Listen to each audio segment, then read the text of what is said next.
Hey, welcome to Jam the Hype Live, where we help Christian urban artists effectively influence our modern culture to live lives transformed by the gospel of Jesus Christ. My name is George Moss. I'm your host for today. Super excited to be here with you. Got my co-host with me, Cherie. Cherie, what's going on out there? Hey, what's up, everybody? Oh, man, it's good. We out here in Long Beach. It's 80 degrees, and I am enjoying the sunshine, baby. Nice. I'm over in Michigan right now, and it's 70 something, so it's we're kind of the same. We don't got the beach, but we also don't got all those crazy people out in LA. So, shout out to LA. I love you guys. I'm sorry. If you're listening to this and you live in LA, you're probably not crazy, but you got the people around you. No, I think LA is definitely for the special ones. It's for people like myself. I'm a little special, It's all good. So today, one of the most important topics I feel like we can actually talk about, because it was one of the most transformational topics and ideas and thoughts that really shaped me as an artist and shaped a lot of different perspectives that I have, was some time that I spent in Christian radio. And today we want to ask the question, is radio relevant in 2020? We're thinking about all the stuff that's going on. People might think that radio is sort of an afterthought in some ways. I mean, people still, you have radio on, but with Spotify, YouTube, Instagram, all this other ways to get your music out there, TikTok, it's like we'd have to ask the question, is radio still relevant? It's something that we should be spending our time focused on trying to get on the radio as an artist. And I know for me, I still think it is very relevant for way more than just getting exposure for your music, although exposure for music is a really good thing, but there's a lot of different other aspects of getting, learning how to produce music for radio. Because when you learn how to produce and write a song for radio, you learn how to communicate to a mass audience of people. And there's gonna be some times where you need to niche down and you need to focus just on a specific, personal type song. But when you put yourself in a mind frame of, I need to get this onto a place that's going to be most palatable to everybody, it puts you more so in a servanthood mentality when writing a song, versus I'm just going to share what I'm feeling at this time right now. But as you're an artist, you're a songwriter, you've had deals, you've written songs for tons of people. When you're sitting down to write a song for radio, do you feel like you ever do that in today's climate? Yeah, I still think that the format of writing for radio is still a good discipline to have, because you really do only have 3 minutes and 30 seconds, right? At most 4 minutes.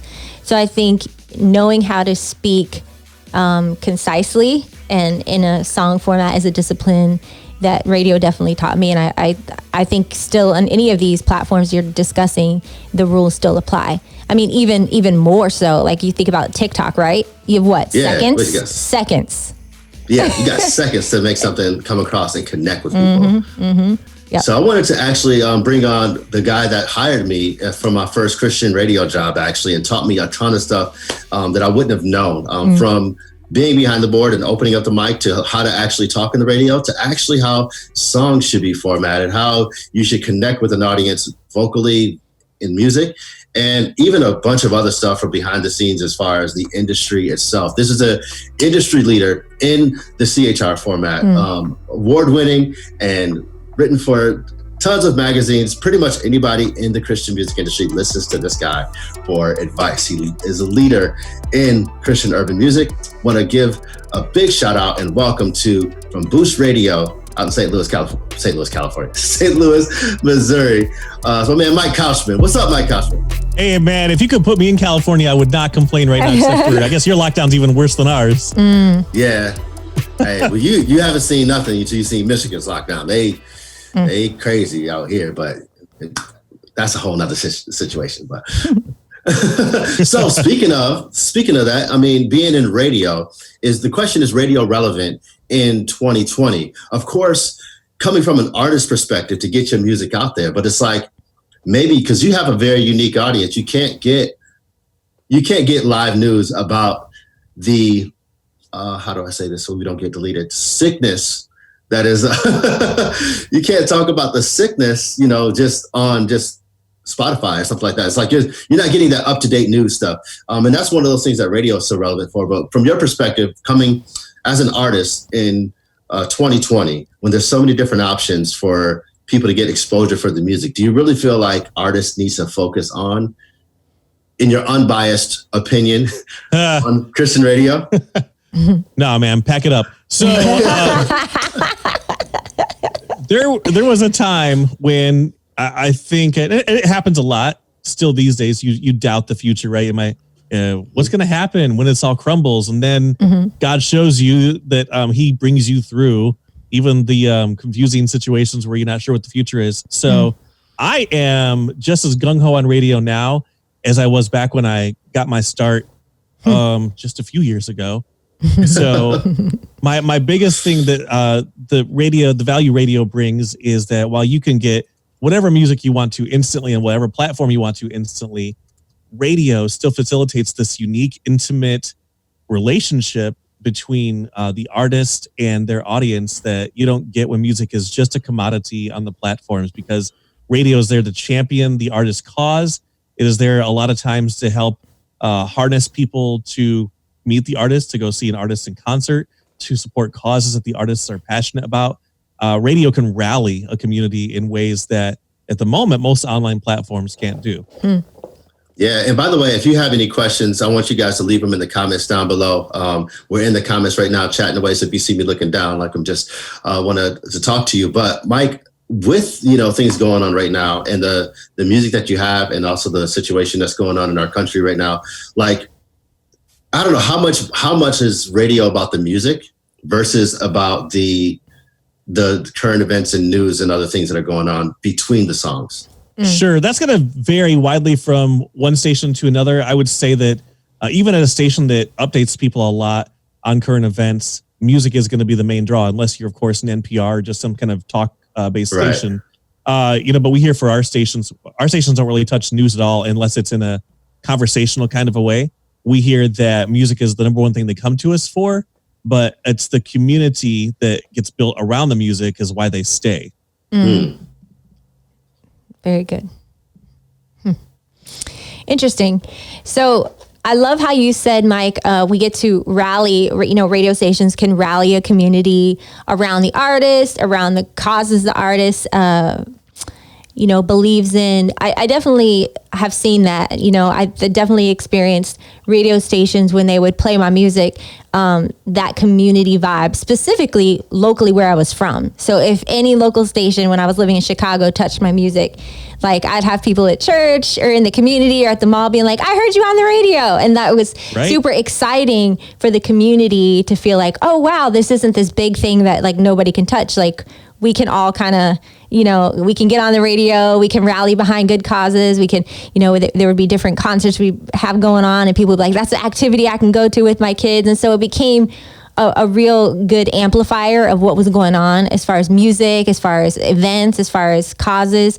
And that really helped me to definitely feel encouraged when radio stations would pick up my music. And not only that, invite me on to give my voice beyond just the music, right? To get to know who I am and why I do what I do. So that was really great. And I do agree, it's a very unique platform to be able to do that. Yeah, when it is done well, and of course edit, whatever. Yeah, when radio is done well, it's super powerful. Honestly, even when I've done radio not well, I've watched God take it and make it powerful. What are some of the things that you do to rally your community around you? Like, what makes that, like, how can an artist actually do that? I know down in St. Louis, like, you guys got guys like Thizzle. I mean, I hear him being out in the community all the time and making noise there and like actually supporting the community. What are some things that you do as a radio station that really gets people to build community around what you do? Because everything coming from an artist perspective, you want to build a community around the music you create, obviously, like not only in just one city, but how do you do something with radio that artists could use to also build community around what they do? Well, it's funny you mentioned Thizzle because that wasn't planned. No, it really wasn't. But yeah, so Thizzle, of course, local to St. Louis and, kind of an OG in the game. Yeah. And over the years, we played a lot of his songs and, just like any artist, he'll go through times where he doesn't put much out and so he doesn't have much on the radio. But even then, we found ways to work together. And a great example would be because he is, I think what makes Thizzle unique and what I think a lot of artists could take away from what he does is knowing what your why are you making music and what are you all about in the first place? And he really wants to make a specific type of impact on the urban community in St. Louis that he can articulate it very well, and everything he does backs up what he says. And so I forgot where I was going with this. No, but shout out to this because that's one of those things that I learned while being in Christian radio that you don't necessarily get from any sort of just songwriting. It's really knowing who you are as a person, what you're writing music for. Because if you're writing music for money or for success or for, accolades, you're not going to get anywhere. But it's when you really know who you are and also who you're not. Like, if you don't care that they don't play you, that's fine because you know who you are. That's something I did not realize until I really got into Christian radio or into radio in general, because the artists that seem most successful on radio and off radio are those that do know who they are. Who are some of those artists like this that know who they are, but who are some of those other artists that you guys play that really know who they are? You can tell that comes across in their music. Yeah, absolutely. And that's really key right there, is just knowing, why are you making music? What have you set out to accomplish? And honestly, I didn't even know that I did not know that earlier in my radio career. I wanted to be on the radio, right? Then getting closer to God, learning more about my craft, I'm discovering, okay, this is why God put this in my heart. So I think now, I hope God does not test me on this, but even if I were not in radio, I know, why I'm created. So please, Lord, let me keep doing it on the radio, though, because I don't have any other marketable skills. I think Derek Miner is a great example of somebody who, and people either love or hate or love to hate the Reach guys, but most of those guys also have a pretty clear direction of what they're trying to accomplish with their music, and even with the stuff that they do outside of their music. And respect them or not, you can't deny that they're pretty singularly focused. Derek Miner is a great example of someone who has really been proactive about trying to work with radio, asking what do my songs need to get on the radio? And obviously he's not going to sell out and make everything he does a radio single. He's got what he's called to do, but he also understands the value of taking what God's called him to a broad audience. And so Derek told us that a couple of years ago, his first ever sold out concert as a headliner was right here in St. Louis with our station. And he said that he notices when he goes to those markets that support hip hop Christian music and just urban Christian music on the radio, those few markets where there's radio support, the turnout is always bigger than places where he might be able to look on Spotify and see that he has a large audience on Spotify. But when he actually has an event in those markets on Spotify, where Spotify says he has a lot of people who listen to the stream or whatever, but there's no radio support, the events are smaller. Yeah, they don't show up. Speaking of Derek Miner, shout out to him. He's our guest actually for next week's show. So tune in for that. It's going to be dope. But what are some of those things that you told Derek to help him actually to get better at making songs specifically for radio? It's, I think with him, you're not telling me anything he doesn't already know, because he's just such a genius in the first place. Talking about for me, for an artist that doesn't know what it is. Yeah. It goes back to what you guys were talking about at the beginning. Unfortunately, well, maybe not unfortunately, but there's a formula, right? There's you're getting to the hook in a certain amount of time. You get to the chorus in a certain amount of time. You're getting What's that time? Gotta be specific. Come on, we got to know this. Sure. Give us the formula. Drop a gem. Drop a gem. Here we go. Boom. Yeah. I always tell people, I 45 seconds. Now, some people are so talented, they can string me along for maybe a little more than a minute before they get to the hook. And then there's, of course, some people, especially a lot in Christian hip hop, I've noticed it's a kind of a crutch where they start with the hook because they figure, if I start with the hook in the first 5 seconds, then I got you. Well, if it's a weak or predictable hook, then you don't got me. So, but yeah, generally speaking, you want to get their interest right away in that first 10 seconds of the song. And then you definitely want, a hook for radio by 45 seconds or so. And of course, that's gonna ebb and flow. And entire books have been written on songwriting. In fact, I'm just gonna recommend one right here called Future Hit DNA. It was written by a guy named Jay Frank. He was the president of CMT, Country Music Television, back in the day. Don't let country scare you, because what he did in the book was he analyzed the biggest hits from all genres over the past 50 years, and he found what they all had in common. And he basically figured out what the formula was. Some people know it well, some people don't. And we have a top 5 list in my office of these are the top 5 things songs that people love have in common. And we have found that his top 5 things from that book, when a song nails all 5 of those things, it generally connects more with the audience than songs that might nail 2 or 3 of those 5 things. That said, rules are made to be broken, although I wouldn't start there. KB is a great example of a guy who does not ever, write to the formula, but he takes you on such a journey that you cannot help but follow him wherever he takes you. Yeah. That's because KB. Long answer. No, that's good. KB, shout out to KB. He's got very strong, I love KB, man. He's got very strong leadership skills, and it comes across in his music. And whenever he's on the microphone, you're following where he's got to go. So I have a question for you, Mike. I was told I need to hold this question till we are live. So I have a question. Because one of the things we wanted to discuss in today's podcast is if artists should shed the label of Christian and just become an urban artist. I would take that question a little bit further. Okay, first of all, in your opinion, what is urban? Oh man, what is urban? Wow. What a question. You're going to ask a white guy, what is urban? I am. But come on, we're at the hook now, y'all. If you haven't been listening, tune in right now. Here's the hook. What is urban? Go. I don't know if I'm qualified to have that answer other than just my own perspective of, I grew up on hip hop culture. I grew up in an urban community where I was the only white kid. So, kind of one of those cliche white guy that loves hip hop stories. But, what is urban, man? I think it's something that makes you feel connected to your city, to your people. And then in our case, it also makes you feel connected to Christ.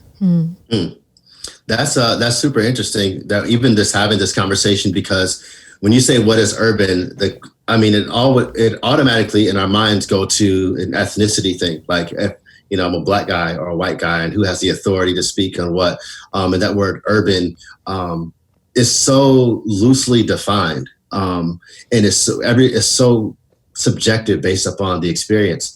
But even if it does come to that, if you look at the actual, it does matter big time what you think about that word urban, or what you think about the culture, because what you think actually gets played on the radio. What you think also influences other stations around on the radio. And I think that's important for an artist, knowing the actual audience of who we're speaking to. And that's, there's a little bit of I don't want to say politics in there, but a little bit of that, just because not only is it the audience, your fan base that you're going to, it's like you have to make music that is going to appeal to you and your audience, because you want to, if I'm going to make some songs, if I'm going to make music and I want to make music that's going to get played on Boost Radio, your job is to curate the best songs that are going to connect with that audience. And if my songs doesn't fit your definition and your vision of what you want to serve to your community, then chances are it's not going to get played. So it's important to hear your perspective on that type of topic. And I think it's important for us to consider people like you in those type of topics. But in that, you being one of those gatekeepers in the urban radio, Christian radio world, and just thinking about all the CMB, just thinking about all of Christian radio and all of the radio markets in general that you go to, Disney every fall, and who are the gatekeepers? What do they think about urban as an industry, as a station? Like, what do you think where's the industry at with that type of thing? Where between urban and basically black music or white music, is it street music or suburban music? What's your perspective on that? How does the industry see this genre? So there's definitely not any one particular point of view. So, wait, I just thought of a good answer to Cherie's question. What is urban? I know it when I see it and I hear it. There. All right. How's that for subjective? No. So I think you've got a lot. The predominant Christian radio stations around the country are the ones that they're your soccer mom. They're targeting that maybe early 40s woman who lives in the suburbs and likes to worship while she's sipping her latte from Starbucks, right? And she goes to the trendy mega church, and the Christian radio stations that target her would play like Matthew West and Casting Crowns, and a lot of what I guess would not sound urban. They kind of feel hip and cool when they play Toby Mac and Mandisa once in a while, and they're not trying to check the urban box. I guess what I say, it's not on their radar. So yeah, they have her as their target audience, and if she would ever come to them and say, "You guys aren't diverse enough," or "You guys, you're not thumping enough, you're not urban enough, you're not inclusive enough," they would probably revisit that just out of survival. So that is a mindset, and that's not a diss to that, because that's what built Christian music to be what it is, and God uses it to minister to a lot of people. However, there are, I think, another generation coming up who says, well, that's all well and great.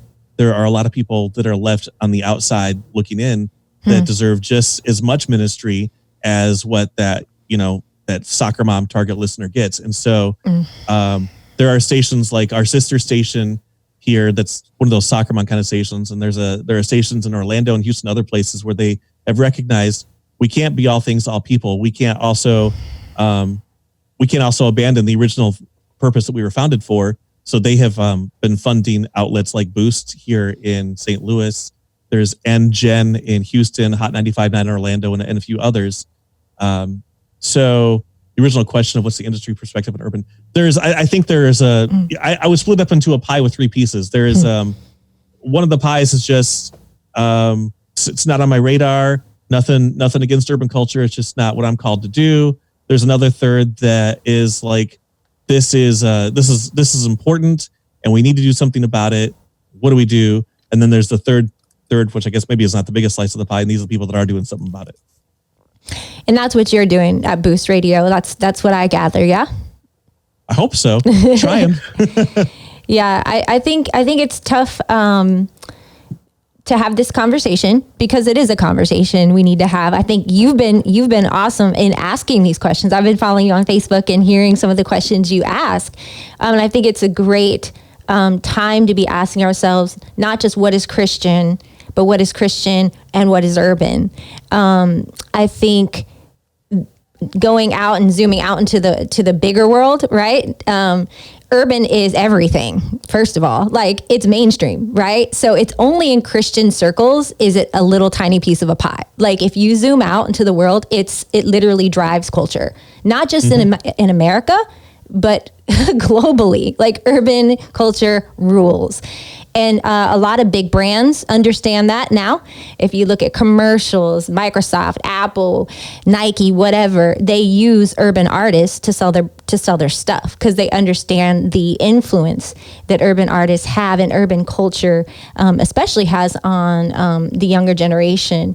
But I would also like to say that I think, going back to your soccer mom thing, what I found is when I was doing my urban pop career, you know what? Those soccer moms that these station managers would talk about only wanted to listen to worship music and sip their lattes. Those women could get down to, though. So shout out to all my soccer mom, Debbie, Becky, whatever your name is. I saw you dancing. They're the same ones going to Zumba. They're the same ones bouncing Beyonce or whoever and acting like, they're getting their hot girl summers on. So I think we've underestimated Becky, who's the prototype, because I met her and she's very aware because she has kids. So she knows what's up because her kids knows what's up. So I think we need to give women more credit in this industry, that they have a larger palette than what they have been stereotyped to have. And I met those women because they were most of my fans, and so were their daughters, and they were totally into urban pop culture. Yeah. What my job is to teach them how to bring God into that urban vibe, because urban, it could be kind of crazy, right? But at the same time, when God gets in there, it could still be beautiful, and it's indigenous to a group of people. It's indigenous to a mindset. In fact, at UIWI, which is the parent company over Jam the Hype, we believe that urban is, the definition is shared suffering. Urban is shared suffering. It's a mindset. It's like, I love that. I get where you're from. I get what you've been through. I get your city. Like, and if I don't get it, I'm going to figure out how to get it. Like, I'm going to feel this. I'm going to feel your suffering. I'm going to feel your struggle, and I'm going to enter into it. Man, if that's how we started thinking about urban in the Christian world, Christian music world, dude, like that would change this. That would change everything. The tables would flip completely. It would be amazing. Yeah. You, going back to the Christian thing you guys had covered a few minutes ago. Yeah. The word and should it be used as a label. Yeah. So we've actually wrestled with that here because I remember one time I was getting off an airplane. I was wearing some radio station shirt, and the flight attendant asked me, "Oh, what's that?" And I said, "Oh, it's Christian hip hop." And she got, I'm like, so instantly, well, she's never going to try that. I'm like, what could I have said that would have maybe wanted her to check it out, right? I've been wrestling with that for years. I haven't landed on the answer because every like so-called other way to describe it kind of sounds cheesy. Like, oh, I could have said it's inspirational hip hop. Or one time I tried out on a guy here in St. Louis. I was stuck on an elevator with him, and he asked what we did, and I said, "Oh, we play clean hip hop." And so he was offended. He was like, "So are you implying that what I listen to is filthy?" Yeah, it is. No, it can be. I mean, definitely, probably is, but also I don't want you to feel judged because then you're definitely not going to give me a chance. So I think it might. I'm not trying to sidestep, but I think it does come back to who are you making music for? Yes. So there are definitely some people. I'm going to go there. NF would not want Christian attached to his name because that's not who he's making music for. So there are other people who I want. Okay, we'll go to KB. You definitely have Christian attached to his name because of who he is making music for. So it comes down to what is God calling you to in the first place, and can you own that with confidence and not apologize for it, and own it with integrity. Yeah, I think that is so true. I think that is super true about all artists and Christian radio in general, in ministries, in churches even now. It's like sometimes we try to conform so much and try to please everybody. So when someone turns up their nose at what we make, then we try to change what we like. For instance, I don't like cheesecake. It's not my thing. I don't like cheesecake. I don't care if I get it from the Cheesecake Factory or from Brooklyn, New York. I don't like cheesecake. I don't care who makes it. If I was to go and someone says I'm a cheesecake baker and I'm like, oh, I'm not really feeling cheesecake, and then he tries to change his recipe to appeal to me, that'd be dumb. Like nobody would do that because there's millions of people that really enjoy cheesecake. So serve the people that love cheesecake.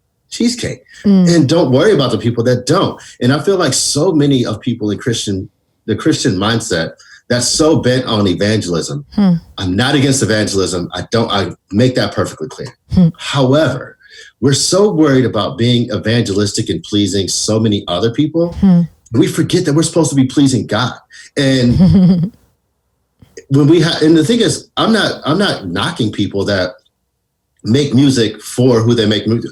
I love what NF is doing. In fact, I've known NF for a long time. And I didn't get it at the very beginning. Like, I'm like, oh, you're a Christian artist, but you're not making music for Christians. That doesn't make any sense to me. But he's not a Christian artist. He's just an artist that he just so happens to believe in God, which if that's him and he can go out and make an impact and that's who he is, that's true to who he is, then go out and do that. But I guess where I have the problem with is when you say that you are a ministry or a Christian ministry and you want to change who you are just to serve other people, that doesn't really make sense, because it's kind of like youth groups that try to, lure in kids with pizza and games and all this stuff. And then they have to like sideswipe them with the gospel.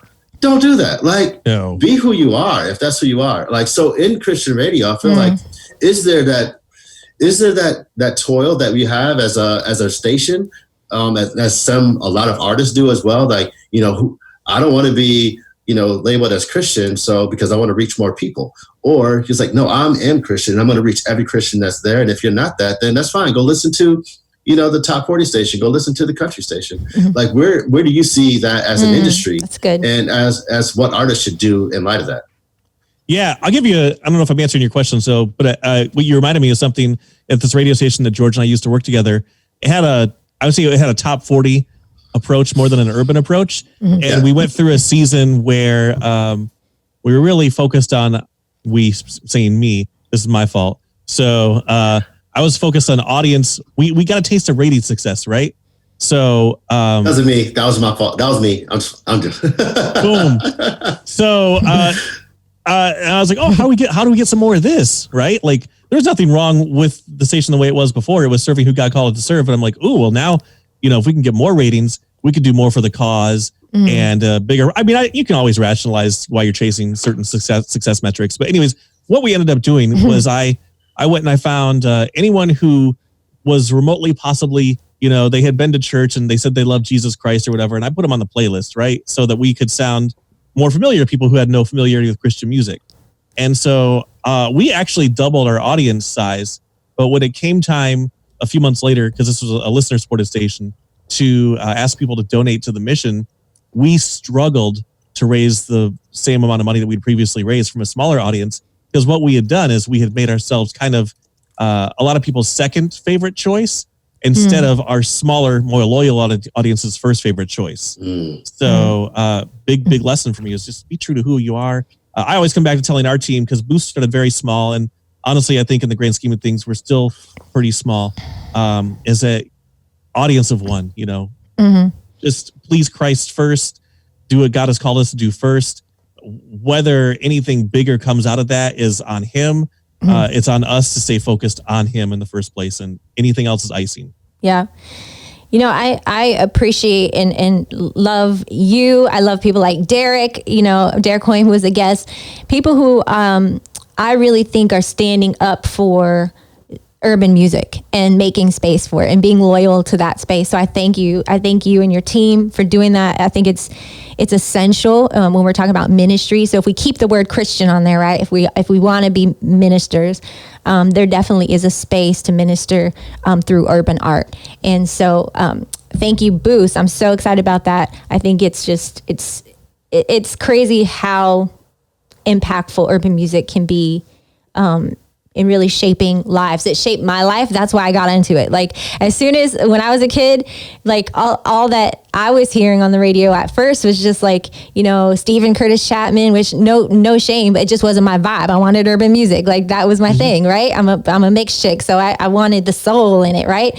And so I heard that Sandy Patty, though the vocals were great, though, it was talk about God, it just didn't resonate with me as a young kid. So that when Toby dropped, Out of Eden and all the different things, like that was like when I was like, oh, maybe I can actually be a Christian artist, because before that I didn't see myself, you know what I mean, until I saw myself. Get it? Until I saw Black women doing it. Then I was like, oh, there's a space for me. I was like, I can maybe do this. So I never underestimate even my presence. Like when I show up to something, how I look, it could tell another young girl who has the same skin color as I do that you can do this. You don't have to lose the Christian aspect of it, right? But before that, I didn't know I had that liberty. And then knowing that there's radio stations that will play it, that's icing on the cake. Now let's take it a little further up the line though, into the labels. Now I know you subscribe to this, right? You subscribe to making space for urban music.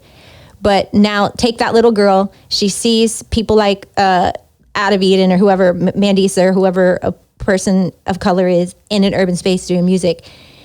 Getting on the radio, that's one thing. Now, how does the labels play into what gets on radio? As far as record labels go? Yes. Okay, so do they have that same idea that you have of protecting and honoring and putting urban music out there? Indigenous, like real urban music? Okay, so I'm not sure if I'm understanding your question correctly. Are you saying, are they signing urban music or are they a factor in our decisions, or what do you mean? Okay, so I know the label, how it works is the label signs an artist, puts a loan out or pays for the album, right? Then they hire a radio promoter to go to you or go to all these stations to have them play the music, because that's how you get the music. Most of the time, I don't know if Boost works like that, but this is pretty much industry standard. So if at the top of the line, the label, are they providing you enough new urban artists to really put into your rotation? Gotcha. So it's better than it has ever been. Okay. And they're not providing nearly enough. So 6-7 years ago, there was Reach and there was a little bit of here and there, a little bit of RMG here and there, and then a whiff of Social Club, and a lot of guys just indie. Now, like every major label has put toes or even entire limbs in the door, and they have some urban acts signed to the label. But they, the ones they have, they don't crank out stuff fast enough. They don't have enough of the artists on those labels. Okay. They honestly don't understand sometimes what to send to us. I just actually was saying to one of our label reps the other day, they've got some amazing hip hop artists on their label who are releasing these really pansy kind of sellout, watered down songs that like, I'm like, yo, our station is built on like, bangers, and it's not built on ballads, and ballads are nice once in a while. But if you're trying to get on, first of all, you're watering these songs down because you think you're going to get on K-Love. K-Love won't play you in a million years, no matter how watered down you make it. So you might as well go with the people that brought you in the first place. Come on. So, man, that's a big deal. Like, go with the people that brought you in the first place. I think that's really the thing. That's a crutch that's come up twice. I feel like you get a taste of success, and then you try to change and adjust except for doubling down on what got you there in the first place. I feel like that is the downfall of every Christian artist that has gone mainstream that I've ever seen, with the exception of very few. But when you try to change yourself to appeal to a broader audience, you lose sight of what got you there in the first place. I think that is a huge deal. But one thing that I did want to touch on when it comes to the labels and also who gets played, and we talked about Becky as if people know who that is. Becky is like this prototype, this avatar of who you're actually like serving, and you have this one singular person that you're focused on serving, and you figure out what she likes and all that. That's what Christian radio does. But when it comes that's what every format does to some extent. Christian radio just for whatever reason decided she was the end all be all back in the day. Right. Everyone does it. In fact, if you know anything about marketing, you do that, period. Like any company will teach you how to do that when it comes to marketing. Like we have a certain audience that we're serving right here. Like right now, the people that are listening to this podcast are not going to be like Irish yodelers. Like that's just not the podcast for them. And it's fine if they don't go listen to, there's no shame. Go do that. That's just not what this is about. But, what I realized that there is a certain element, this is what I found, is there's a certain element where you have to, in any industry, it comes down to money.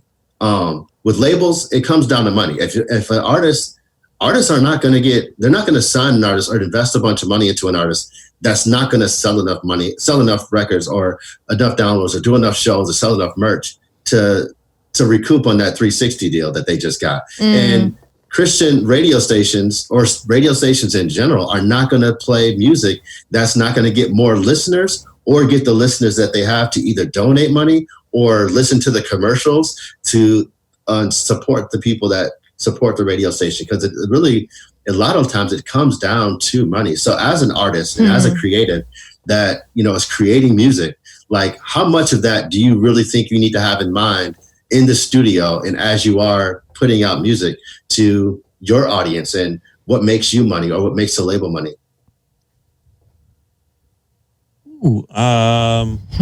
I feel like there's so many factors that you can let them overwhelm you.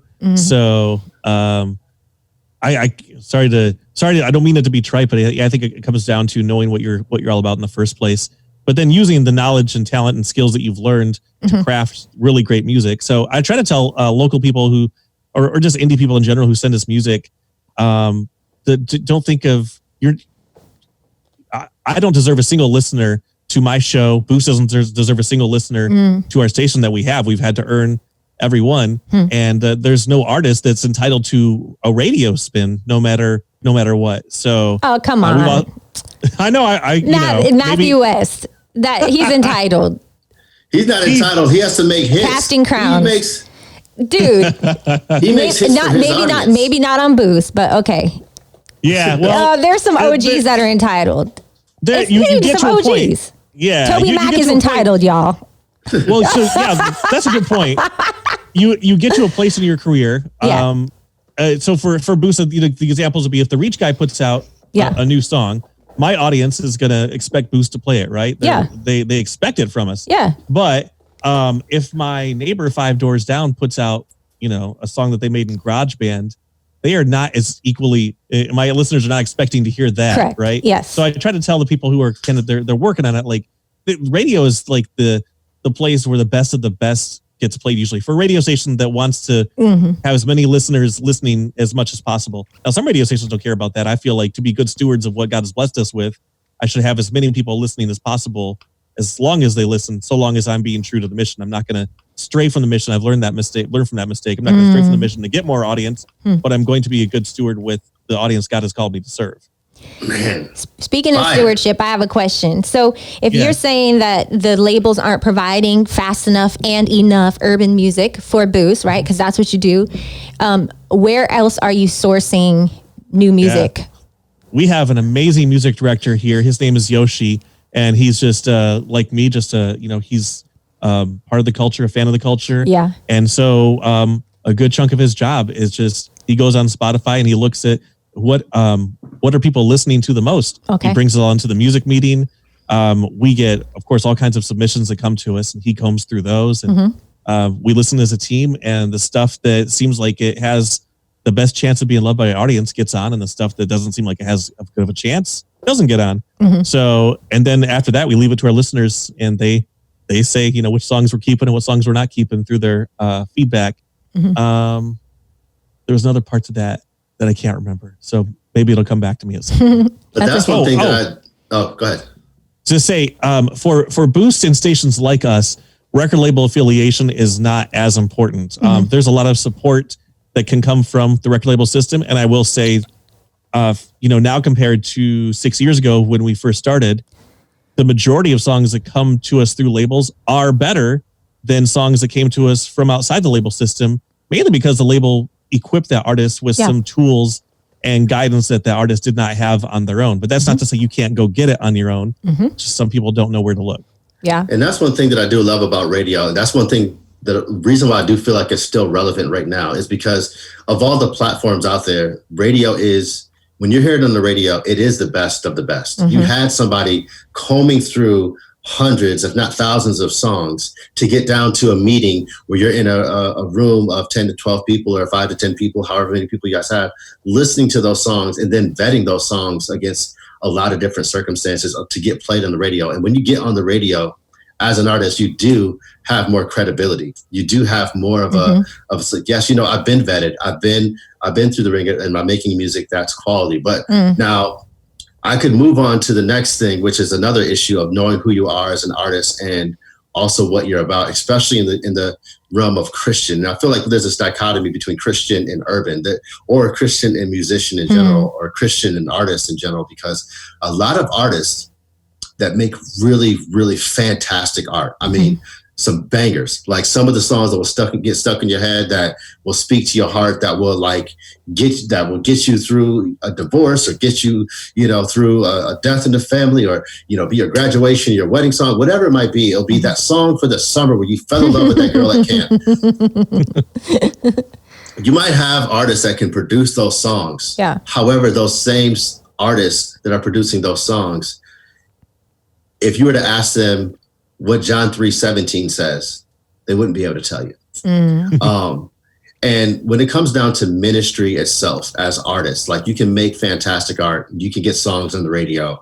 And I've been on tour with a lot of them, you make songs, get on the radio, but you yourself, how often do you see it as, well, I guess as a radio station, you may or may not run into artists on a regular basis, personally, but how much of a responsibility do you feel like it is for a platform like Christian radio to vet artists, not only in the art that they create, but as being the Christian that they claim to be?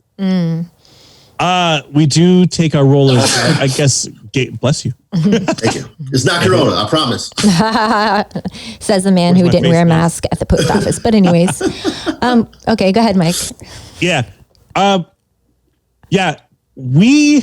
I'll just speak for Boost, and I'm sure a lot of our peer stations feel this way too, but we do take our role seriously as gatekeepers, with the understanding that every artist is in a different place on their journey with Christ. And of course, with this being a format full of younger artists, I can't have expected them all to have graduated from theology school. So at the same time, I I like to hear in their music somewhere or see on their social media somewhere that they are about Christ to some extent. So I'll give you a good example. Columbia Records brought a mainstream artist to our format a couple of weeks ago, and I probably shouldn't call him out, so I won't call him out. No. I don't want to get you all sued or me sued or whatever. But the guy he grew up Christian. He has a really big hit on urban and top 40 stations right now, and it's a TikTok sensation too. And Columbia's like, well, he's a faith guy, like whatever their word is for Christian. Let's see if we can get him on the Christian hip hop stations. And so they hired a label rep to work the song to the format, and a music director at another radio station's like, hey, that's a cool song. What else is this guy about? And they found a lot of the guy's other current stuff, not stuff in his past, but current stuff that he's put out along with the song that they wanted on the radio was full of profanity.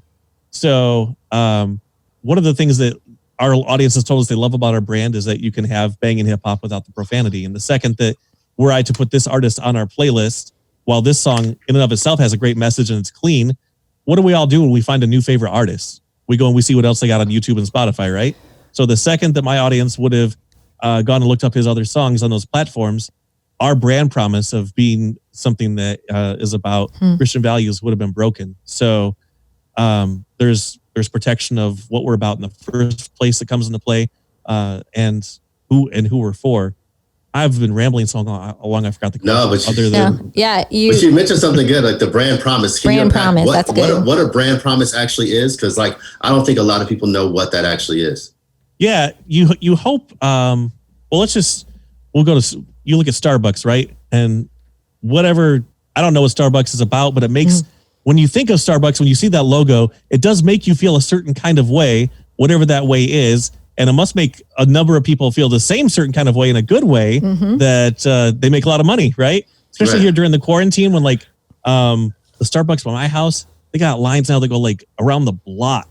So because of, I couldn't sum up what their brand promise is, but they have it and they deliver on it. So our brand promise, it's unspoken, but it's heard. Like, we don't go on the air and we say, we promise we will always be clean and glorifying Christ, because the moment you say that, over I'm tuned out. But our audience can hear it in the authenticity of the artists and of the DJs that we are about Christ and we are about inclusiveness and diversity. So the moment that we do something that smells like it's not part of that, they're going to call us out on it, or they just won't listen.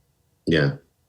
So anyways, we feel like we have a responsibility as gatekeepers that I don't want to tell someone they're not too Christian or they're not Christian enough for the playlist. But at the same time, people are coming here either to have their faith strengthened, or even a lot of non-Christians just to feel a sense of hope.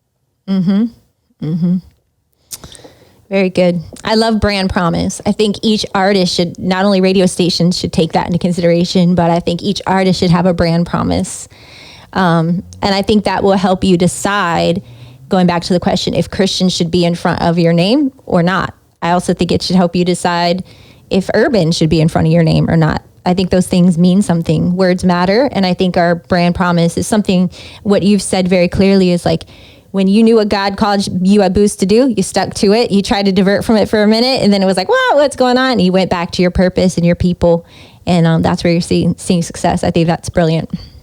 Man, one thing that I want to do, I don't want to take up too much of your time, man. I appreciate you hopping onto the show. But before we go, as an artist and somebody coming from you, somebody that you don't get a chance to sit down and talk to very often, because I know I appreciate your humility and everything, but truthfully, you're one of the people in the industry that, people follow what you do. You're a leader in the industry. If you were to say, as a new artist, what should an artist's main focus be on as they're trying to build a career, build a ministry, reach goals, whatever, in their craft and their music, to become better artists and to become better leaders themselves?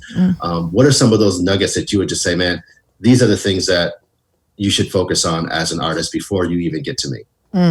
Yeah. Not to Jesus juke it, but seriously, first and foremost is to be seeking God on why you're doing what you're doing. And then secondly, to collaborate with people who are doing, first of all, you could do this at any point in the process, but I think the more you're clear on your why, the more then you know who to look to for guidance and mentorship. So early on in my career, I knew what I wanted to accomplish, and I went to people who were already doing it better than I could imagine to do it, and I asked them for their advice. And so I would find that artist that, not that you always want to be unique to you, but they are in that lane that you see yourself in 5 years, and learn from them from afar, or even hit them up, because you never know. They might take the time and give you some advice or connect you to somebody who can help you. So there's that stuff. And then there's practical stuff like, people still in these days where you can produce something really quality for less money than ever before. People still don't understand how important it is that production matters. Dope production it's the entry price. So yep. They'll come and they'll say, I've got this song and it's, it really glorifies God. Great. I have like the worst sounding music ever in my email box that glorifies God. Your production did not glorify God. Like that production. They don't understand, the songs that you're hearing on mainstream hip hop and pop stations, the money spent on production alone is sometimes, close to $1 million before you even add in the actual vocal talent and songwriters and stuff like that. And so, of course, there's not that kind of money a lot of times in Christian hip hop, but all that to say, you can produce something high quality for not as much money as it used to cost, and it matters. And if you can't get your production game up to speed quickly, then radio's not for you. And if that's not important to you, that's fine. If being live, your success comes from, what you're doing with your live ministries or, stuff you're even doing in the streets, that has nothing to do with your music, then more power to you, because radio is not for everyone. Yeah. Does that answer the question? I think it does. I want to encourage those that are out there. Well, first of all, understanding that, there is actually a definition. So Mike, you can use this next time. All right.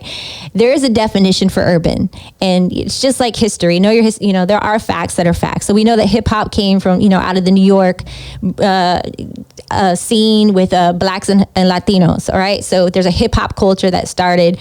That's where we got hip hop from. Look it up. There's plenty of Netflix specials on it, guys. Take a look.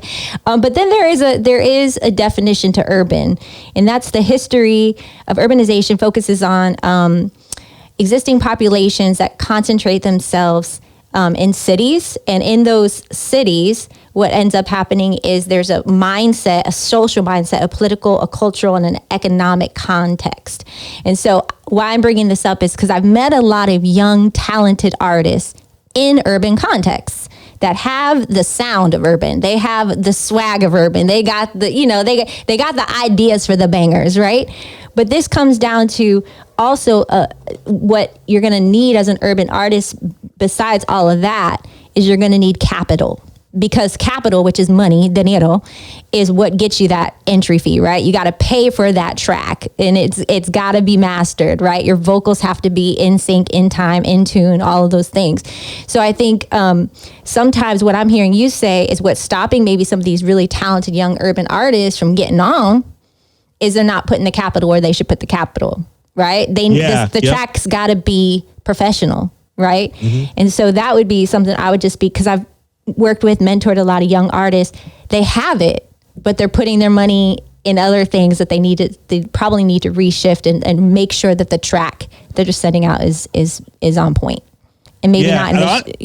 Go ahead. I would also add your social media game these days is really important. And I'm grateful to be at a place where mine is not that important, but let's just say that I've got in front of me, let's say I've got room for one song ad in a given week.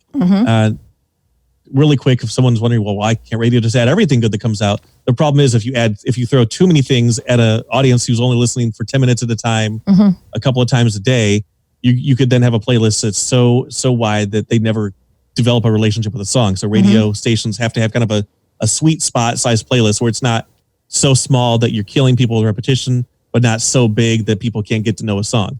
So, so let's say I'm at a week where I've got two equally good songs in front of me. I don't know which one will do better. So a lot of times the tiebreaker is what is happening with this person, with their following. And if I go and I see one guy, he's got 5 Twitter followers and his mom and his brothers are 3 of them. And then I go to another guy and, he's got 50,000 streams on a song on YouTube, which for this format would be, pretty good, except for the the reaches and the NF guys. 50,000 streams on a YouTube song for Christian hip hop is something that a lot of people would kill for. So I'm probably going to go with the guy that has, more of the action than the guy who, whatever, because I know, first of all, that they're probably investing in themselves and they have an incentive to deliver more hits in the future because they already have a following. And then secondly, I hope that because of their following, that possibly some of those fans will appreciate hearing them on this radio station. Yeah. Well, dude, thank you so much for being on this podcast this week, man.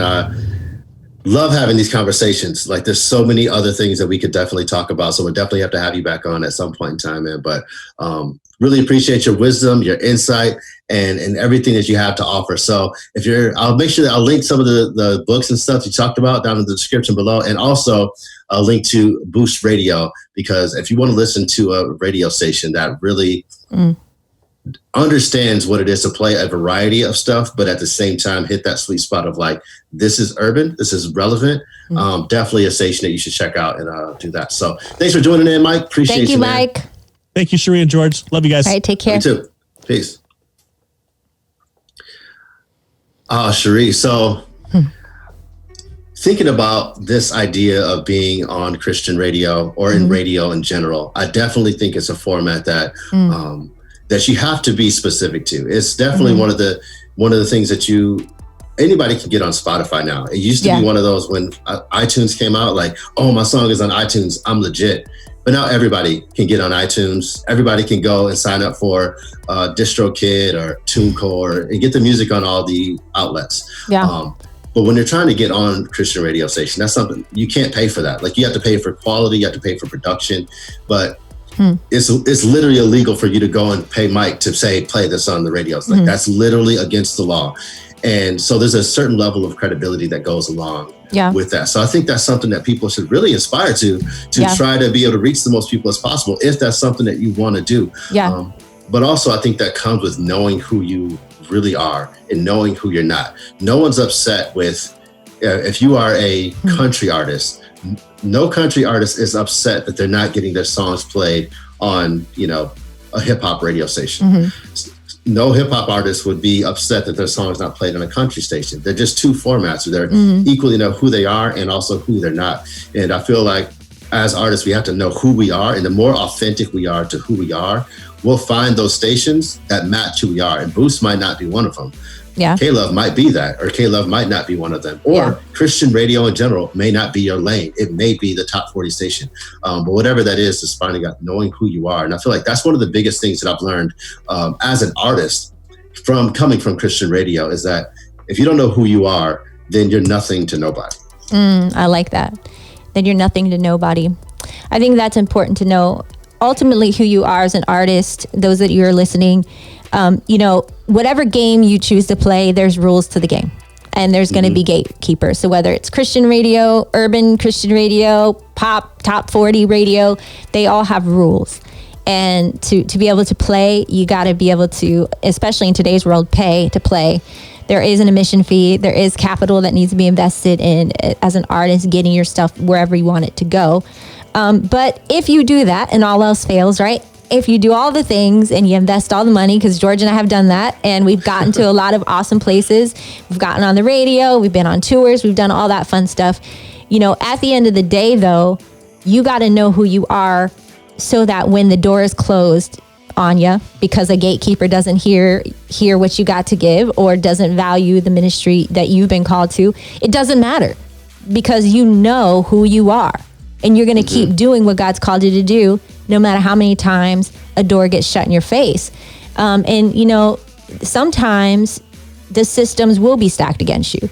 We talked about record labels are the ones, paying tons and tons of dollars to get a track perfectly right. And not everybody has that type of money, right?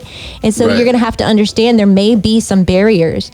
And I think that's where social media has come into play. And thank God has opened up the doors for a lot of young Christian urban artists who would not have not only maybe the sound right away, the production quality right away, but they have the talent. But for them to get out there, because another thing Mike said he values, right, is how many followers and fans and subscribers you have. So if you can move to your online audience, build up your brand, also build up your capital, get them streams in, take that stream check, put it into your next tune, get it up to where you want it to go. That would be awesome. But even then, to allow an industry or like a few people in a room to determine if you've got what it takes to do what you've been called to do, that's not where your value or your worth comes from. It comes from the Lord. And God will make a way. He'll show you where your platform and where your outlet's going to be. Yeah, and that's another thing that I've learned a lot when it comes to making music. One thing another thing that I learned from Christian radio is, or just being in radio in general, is that when you're in the mindset of serving others, when you are doing music, then you have a lot more opportunity, because it's not just about yourself. It's about, man, you're going through this, but at the same, like it might be a deeply personal song that you're going through, and you're not just writing it to connect with yourself, but you're writing it to serve your audience. That holds true with the music you create. That holds true with the audience you're trying to generate and serve on social media. Nobody likes to say, I get DMs all the time like, hey, will you follow me? Hey, will you follow me? I'm like, follow you for what? Like, you got to serve people. You don't have to ask for people to follow you. When you're actually providing service and value to people, you'll see the results of that. I tweeted earlier, the money you make or the followers you get are just an echo of the value that you create. So if you focus on creating value, the rest of this will come along. Yep. And the right people will follow you. At the end of the day, the right label, if there is a label, will come through and pick you up. The right radio station will play you. The right fans will come through. You just got to trust it, and you got to be consistent. I feel like what I've learned, sometimes it just comes down to people's preferences. So I think, again, going back to identity, understanding, like, if you're providing something of value for your audience, then keep doing that and be loyal to that, even if it's 12. Right? And then it turns into 24, and then it turns into 30, and then it turns, I think that slow builds we have a hard time with in today's world. We just want instant success, and slow builds and relationship is everything. Even in radio, knowing people, knowing the music director, getting to know who the gatekeepers are is important in today's world. Relationship building, I wouldn't put that past a checklist as well. Not only production, but who at the end of the day. Right? Yeah. Well, thank you guys for tuning in for this week. Really appreciate it. Make sure you like, subscribe, comment, all that good stuff in the descriptions below. We're going to try to get back to as many of the comments and stuff as we can. Also coming up this Tuesday, every Tuesday we have Talkback Tuesday. So make sure you tune in for that on Instagram. Next week, we got a special guest. I already told him what it is, but you tell him anyway. All right. So next week we have Derek Minor in the house. This is very, very exciting. Speaking of an OG, somebody that's held it down and done his thing for decades and still is doing his thing, and now bringing other young artists along. Cannot wait to speak with him. Also, we want to make sure that you guys go ahead and follow us. So go ahead and send us a DM if you have a guest that you want to see on our show. We'd love to hear from you. Follow, like, subscribe. Thanks so much for tuning in. Really appreciate this conversation that we had today. Looking forward to the next one. Thank y'all again. We will see y'all next week. All right. Peace.